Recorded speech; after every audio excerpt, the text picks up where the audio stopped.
18 বছর অপেক্ষার পর ট্রফি জিতেছে বেঙ্গালুরু। প্রিয় দলের সঙ্গে জয়ের আনন্দ ভাগ করে নিতে গিয়ে মর্মান্তিক দুর্ঘটনা ঘটল বেঙ্গালুরুর চিন্নাস্বামী স্টেডিয়ামের বাইরে।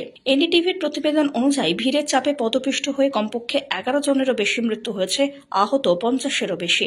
ট্রফি জয়ের আনন্দ সমর্থকদের সাথে ভাগ করে নেওয়ার জন্য কর্ণাটকের বিধানসৌধ থেকে চিন্নাস্বামী স্টেডিয়াম পর্যন্ত হুড খোলা বাসে শোভাযাত্রা করার কথা ছিল আরসিবি দলের, কিন্তু যানজটের কারণে সেই শোভাযাত্রার অনুমতি দেয়নি প্রশাসন। পরে ফ্র্যাঞ্চাইজিটি জানায় কেবল চিন্নাস্বামী স্টেডিয়ামের উদযাপন করা হবে। বিনামূল্যে নির্দিষ্ট পরিমাণ অনুযায়ী পাস দেওয়া হবে সমর্থকদের। বেঙ্গালুরু দলকে সংবর্ধনা দেওয়ার জন্য বিশেষ পরিকল্পনার আয়োজন করে কর্ণাটক রাজ্য ক্রিকেট অ্যাসোসিয়েশন।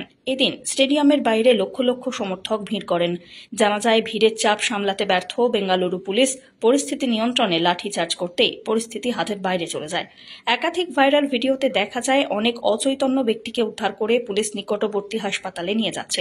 প্রত্যক্ষদর্শীদের দাবি, প্রয়োজনের তুলনায় পুলিশ কর্মীর সংখ্যা ছিল অনেক কম, ফলে ভিড় সামলাতে নাজেহাল অবস্থা হয় তাঁদের।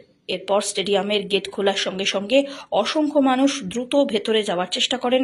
সেই সময় ঘটে দুর্ঘটনা। বিকেল 5:30 নাগাদ বেঙ্গালুরুর 3 বাস স্টেডিয়ামে পৌঁছয়, কিন্তু তার আগে দুর্ঘটনা ঘটে গিয়েছে। যদিও এত কিছুর পরেও উদযাপন অনুষ্ঠান হয় স্টেডিয়ামে, যা নিয়ে শুরু হয়েছে জোর বিতর্ক। Bureau report.